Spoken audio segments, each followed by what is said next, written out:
Hello and welcome to my channel Ancient Vedic Astrology. I am your astro friend ज्योतिष गुरु श्री इंद्रजीत। दोस्तों, पिछले कुछ दिनों में मेरे पास बहुत सारे रिक्वेस्ट वीडियो आए हैं, तो आज उनमें से एक वीडियो मैंने सिलेक्ट किया है। वो है काल सर्प दोष के बारे में।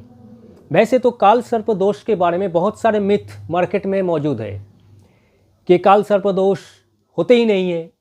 कुछ लोग का मानना है कि काल सर्प दोष होते हैं, लेकिन कुछ चार्ट में वो कोई असर, ऐसा कुछ खराब असर नहीं डालते हैं। तो ऐसे जितने भी क्वेश्चन आपके मन में हैं, उसको क्लियर करने का एक कोशिश करेंगे आज एक एग्जाम्पल चार्ट के जरिए। काल सर्प दोष 12 प्रकार के होते हैं। ये एक्चुअली राहु केतु के जो एक्सिस है इसके ऊपर निर्भर करता है, लेकिन मेनली ये राहु द्वारा तैयार होता है। राहु के ऑपोजिट में केतु रहता है और सारे प्लैनेट राहु से केतु के बीच होने चाहिए, और एक जो राहु और केतु का जो एक्सिस है उसके एक साइड में कोई प्लैनेट नहीं रहेगा। उसको कहते हैं काल सर्प दोष।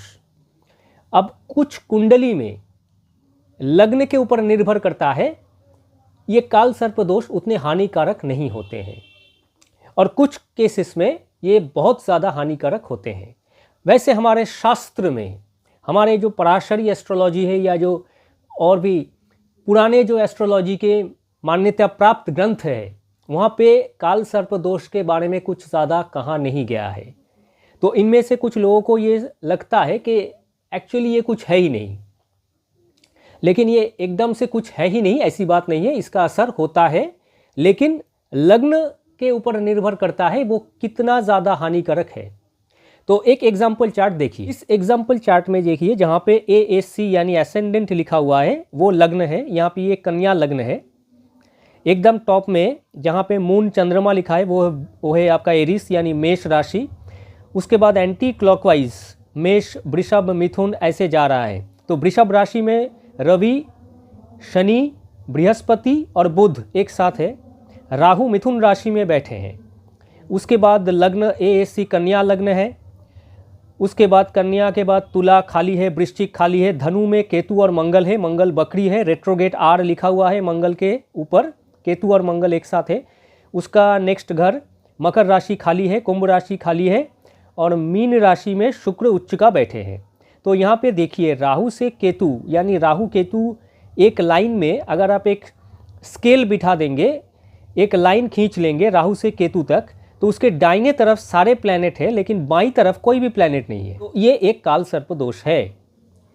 इस कुंडली में ये जो काल सर्प दोष बन रहा है 12 प्रकार मैंने कहा है, और राहु बैठे हैं मिथुन राशि में तो 10th हाउस में बैठे हैं, और केतु बैठे हैं धनु राशि में चौथे घर में। यानी भी ये आपके राहु 10th हाउस में, केतु चौथे घर में। राहु केतु का एक्सिस 10th और 4th में बना है, तो इसको कहते हैं घातक काल सर्प दोष। नाम से डरने की कोई बात नहीं है, नाम ऐसे बनाए दिए गए हैं, लेकिन इसको घातक काल सर्प दोष, ये और भी शेषनाग काल सर्प दोष, शंखचूड़ काल सर्प दोष, नाम से ही आपको समझ में आ रहा है कि कोई सांप यानी स्नेक के साथ इसको जोड़ के नाम दिया गया है। तो इसका मतलब एक्चुअली राहु एक स्नेक है। स्नेक यानी सर्प, उसका जो सर है, जो हेड है, वो एक्चुअली राहु है। हमारे लाल किताब एस्ट्रोलॉजी के अनुसार शनि जो प्लैनेट है वो एक्चुअली एक बड़ा सा स्नेक है, सांप है, जिसका जो सर है, हेड है, वो राहु है, और उसका जो पिछले वाला हिस्सा जो टेल है वो केतु है। लेकिन हम अभी वैदिक एस्ट्रोलॉजी के हिसाब से चलेंगे तो राहु वैदिक एस्ट्रोलॉजी में भी एक हेड है, उसका सिर्फ सर है, बॉडी नहीं है। बॉडी का निचला हिस्सा केतु है। तो इसका मतलब क्या है? इसका मतलब है कि राहु एक स्नेक का शरीर का पार्ट है, हिस्सा है। तो इसका असर क्या होगा? सबसे पहले आपको समझना पड़ेगा ये काल सर्प दोष इस जातक के लिए, ये एक फीमेल चार्ट है, सबसे पहले बता देते हैं। इसके लिए ये अच्छा है, शुभ है या अशुभ है, ये सबसे पहले बता देना चाहिए। शुभ कब होगा? राहु जहाँ पे बैठता है, जिस प्लैनेट के घर में बैठता है, उसका रिप्रेजेंटेटिव बन जाता है। यहाँ पे बुध के घर में बैठा है मिथुन राशि में, तो बुध का एजेंट है। अगर बुध चार्ट में शुभ है, बुध यहाँ पे कौन है? लग्नपति है। लग्नपति लग्न का हानि नहीं कर सकता, तो ये लग्न लॉर्ड है। केतु कहाँ बैठा है? धनु राशि में, बृहस्पति के घर में। हाँ, अब ये केतु का पोजीशन है तो धनु राशि में अच्छा पोजीशन है, केतु धनु में अच्छा है, लेकिन इस जातक का लग्न कन्या है तो बृहस्पति उसके लिए अशुभ ग्रह है, लग्नपति का शत्रु है, और बृहस्पति क्या यहाँ पे केंद्रपतित्व का दोष भी बनता है, तो केतु का प्लेसमेंट उतना अच्छा नहीं है। तो राहु केतु एक्सिस में ये जो काल सर्पदोष बन रहा है, इसमें राहु से ज़्यादा इस जातिका को केतु से हानि पहुंचेगा। अब देखने वाली बात यह है कि किस तरह का हानि पहुंचेगा। तो हानि पहुंचने से पहले सबसे पहले शुभ है या अशुभ है वो बता देते हैं। राहु थोड़ा बहुत बेहतर है इस काल सर्पदोष, जो घातक काल सर्पदोष बन रहा है। अब राहु 10th हाउस में बैठा है, राशि चक्र का जो 10th हाउस है, 10th घर है, वो आपका मकर राशि है, उसका लॉर्ड शनि है। वैसे भी राहु केतु एक शनि, एक स्नेक, उसका हेड और टेल है।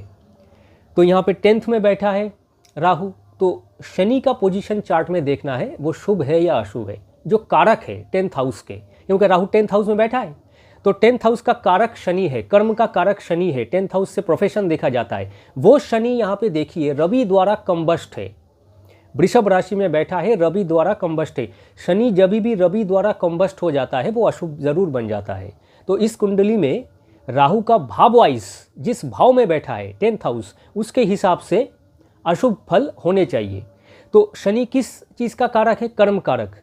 तो इस जातिका को अपने प्रोफेशनल लाइफ में सेटबैक ज़रूर मिलेगा, किसी और केस में मिले ना मिले, लेकिन अपने प्रोफेशनल लाइफ में इसको बहुत सारे hazards, ups and down, career में प्रॉब्लम, अनस्टेबल करियर, ये सब ज़रूर देखने को मिलेंगे।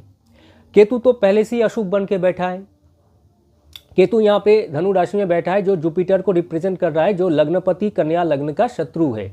वैसे कन्या लग्न के लिए राहु अशुभ नहीं होता है, तो आप इस राहु को मॉडरेट मान के चल सकते हैं, लेकिन केतु वाकई अशुभ है। अब केतु चौथे घर में बैठा है, केतु डिटैचमेंट देता है, चौथा घर पैतृक संपत्ति का होता है, अपने घर परिवार का होता है।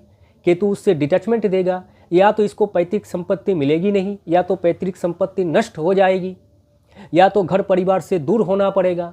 प्रोफेशन हो, एडुकेशन हो, करियर हो, इसके लिए इसको कहीं दूर बाहर जाना पड़ेगा।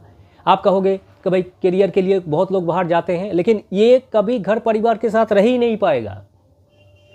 वहाँ पे मंगल बकरी बन के बैठा है। कन्या लग्न की कुंडली के लिए मंगल हमेशा अशुभ प्लैनेट है, क्योंकि वो तीसरे और 8वें घर के मालिक है। वही मंगल चौथे घर में बैठा है, तो बाकी चौथा घर अशुभ हुआ कि नहीं। तो अब देखिए कुंडली में जो घटित होने वाला है उसके इंडिकेशन बहुत जगह से आपको मिल जाएंगे। तो इसके घर परिवार से इसको बाहर जाना पड़ेगा, घर परिवार के साथ रिश्ते खराब हो जाएंगे। इसका एडुकेशन सेक्टर में भी बहुत ज़्यादा अप्स एंड डाउन हो सकता है। अगर टेक्नोलॉजिकल एडुकेशन है तो फिर भी बेहतर है, टेक्निकल या इंजीनियरिंग जैसा कुछ पढ़ता है, कंप्यूटर एडुकेशन ऐसा कुछ लेता है तो बेहतर है। राहु 10th हाउस में मिथुन राशि में है, तो इंटेलेक्चुअल कोई जॉब, बैंकिंग सेक्टर का जॉब, राइटिंग या कम्युनिकेशन टाइप का जॉब इसके लिए सूट करता है। मार्केटिंग भी अच्छा है, राहु मार्केटिंग का प्लैनेट है। अगर जॉब इस तरीके का ना हुआ तो बहुत मुश्किल हो सकता है। शनि यहाँ पे कर्म कारक है, रवि के साथ है, तो सरकारी बैंक या फाइनेंशियल इंस्टीट्यूशन में काम हो सकता है, लेकिन करियर में बहुत ज़्यादा अप्स एंड डाउन, काम छूट भी सकता है और इसको जॉब सेटिस्फेक्शन कभी नहीं मिलेगा। ये इस घातक काल सर्पदोष का प्रॉब्लम है। अब आप जिंदगी के कुछ इंसिडेंट्स देखिए जिससे आपको समझ में आएगा कि इसके ये काल सर्पदोष शुभ है या अशुभ है। राहु मॉडरेट है, केतु अशुभ है। इंसिडेंट्स इतने सारे हो सकते हैं। अब इसके ज़िंदगी के क्या क्या हैबिट्स है, इसके लाइफस्टाइल देखिए। अगर ये पुराना फेंका हुआ पैसा, यानी जो पैसा अभी चलता नहीं है, जैसे 50 पैसे का कॉइन भारत का, या ऐसा कोई बहुत पुराना कॉइन जो अभी मार्केट में नहीं चलता है, ऐसे लोग कभी कभी ऐसे जो कॉइन है, पैसा है, वो अपने पास जमा करके रखते हैं, जस्ट शौक है। ऐसे लोग फॉरेन मनी, फॉरेन करेंसी यानी डॉलर आप कह सकते हैं, वो भी कभी कभी अपने पास जमा करके रखते हैं। अगर उनका इस तरीके का कोई हैबिट है तो आप मान के चलिए राहु केतु का ये जो काल सर्पदोष, घातक काल सर्पदोष, इसके लिए अशुभ फल दे रहा है। अगर इसके फैमिली में हर रोज़ किसी न किसी फैमिली मेंबर के साथ लड़ाई झगड़ा फाइट ऐसा होता है, खास करके केतु चौथे में है, तो माँ का शरीर और मन दोनों ही अगर खराब जाता है, हमेशा मदर या तो डिप्रेस्ड रहती है, नहीं तो कोई ना कोई हेल्थ हैजर्ड्स रहता है। ये काल सर्पदोष अशुभ फल दे रहा है। जब भी कोई चैलेंजिंग सिचुएशन इसके ज़िंदगी में आए तो ये हमेशा चैलेंज को एक्सेप्ट कर लेता है बिना कुछ सोचे समझे। हाँ, हम देख लेंगे क्या हुआ। उसके बाद जब चैलेंज को एक्सेप्ट करता है तो देखा जाता है या तो चैलेंज हार जाता है, नहीं तो उसको सही मायने पे कर नहीं पाता है। एक जुआरी जैसा मेंटलिटी, गैम्बलिंग, चलो देख लेते हैं क्या होता है। अगर इसका लाइफस्टाइल में ऐसा कुछ दिखे तो ये घातक काल सर्पदोष अशुभ फल दे रहा है। अगर उम्र के साथ साथ ये ड्रिंकिंग हैबिट अपना लेता है, यानी पान दोष जिसको कहते हैं, ड्रिंकिंग हैबिट, शराब पीने का आदी बन जाता है, तो ये घातक काल सर्पदोष अशुभ फल दे रहा है दोस्त। इस तरीके से इसके लाइफस्टाइल के, इसके हैबिट से आपको पता चलेगा कि ये काल सर्पदोष अशुभ फल दे रहा है। लेकिन आपको ये समझ में आना चाहिए कि ये कन्या लग्न की कुंडली है, जहाँ राहु कन्या लग्न के लिए अशुभ प्लैनेट नहीं है। तो अगर ऐसा जातक राजनीति में रुचि रखता है, पॉलिटिक्स में रुचि रखता है, या आप किसी पॉलिटिकल फील्ड में अपना करियर बनाना चाहता है या कोशिश करता है या पॉलिटिक्स के साथ जुड़ना चाहता है, तो इसका करियर बेहतर होगा। और आप समझ लीजिए उसका राहु शुभ फल देने लगा है। तो अगर घातक काल सर्पदोष और कन्या लग्न ऐसा आदमी राजनीति के साथ अपने आप को जोड़ ले तो उसका करियर में डेवलपमेंट जरूर होगी। साथ ही साथ कुछ रेमेडीज भी बताएंगे। घातक काल सर्पदोष के लिए आपको क्या करना है, मैंने यहाँ पे बताया कि ये लग्न कन्या लग्न की कुंडली थी। वैसे अगर कन्या लग्न की हो या ना हो, घातक काल सर्पदोष है, राहु 10th में, केतु 4थे में, तो आपको क्या करना है, आपको चौथे घर का रिप्रेजेंटेशन कौन है, मदर, माता। तो माता को सेवा करने की ज़रूरत है। माता या मदर जैसी जो भी औरत है उनकी सेवा करें, उनका आशीर्वाद लें, उनके पैर छुए, आपका काल सर्पदोष का प्रकोप कम होगा। बृहस्पति एक ऐसा प्लैनेट है जो देवगुरु है, उसका आशीर्वाद चाहिए, गुरु का आशीर्वाद चाहिए। तो 400 ग्राम चना डाल बृहस्पतिवार को दिन में नदी में, जल में, गंगा में प्रवाहित करें।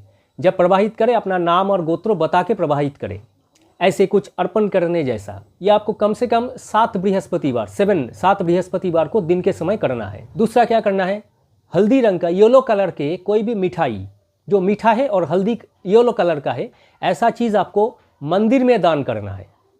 मंदिर में ऐसा चीज़ दान करना है। अगर मंदिर में कोई भिक्षुक या कोई भिखारी मिल जाए तो उसको भी दे सकते हैं, वैसे मंदिर में दान कीजिए। तो वो भी एक रेमेडी है, वो भी आपको बृहस्पतिवार दिन के समय पे मंदिर में दान करना है। वो भी 7 बृहस्पतिवार करने हैं। इससे क्या होगा, इससे आपको बृहस्पति यानी गुरु का प्रोटेक्शन मिलेगा। गुरु का प्रोटेक्शन जब मिलता है तो आदमी भटकता नहीं है, गलत रास्ते पे नहीं जाता है और उल्टे पुल्टे डिसीजन नहीं लेते हैं, वो मुश्किल में नहीं पड़ते हैं। अगर पड़ेंगे भी तो उससे उभर के बाहर आएंगे। ऐसे बहुत काल सर्पदोष के कुंडली बाज़ार में मौजूद है, बहुत लोगों के हैं जो अपने करियर और अपने ज़िंदगी को एक बहुत ही बेहतरीन जगह में लेके गए हैं। इसीलिए अच्छे एस्ट्रोलॉजर को दिखाइए। आप लोग मेरे साथ भी संपर्क कर सकते हैं। मेरा ईमेल आईडी वीडियो के डिस्क्रिप्शन बॉक्स में मिल जाएगा। आप किसी भी प्रकार के काल सर्पदोष से जूझ रहे हैं तो उसका हर एक काल सर्पदोष का अलग अलग रेमेडी होता है कुंडली के हिसाब से। वो आप मेरे साथ संपर्क करें या कोई अच्छे एस्ट्रोलॉजर से बात करें, वो आपको ज़रूर गाइड करेंगे। तो फिर मिलते हैं एक नए वीडियो में कुछ नए जानकारी के साथ। तब तक के लिए धन्यवाद।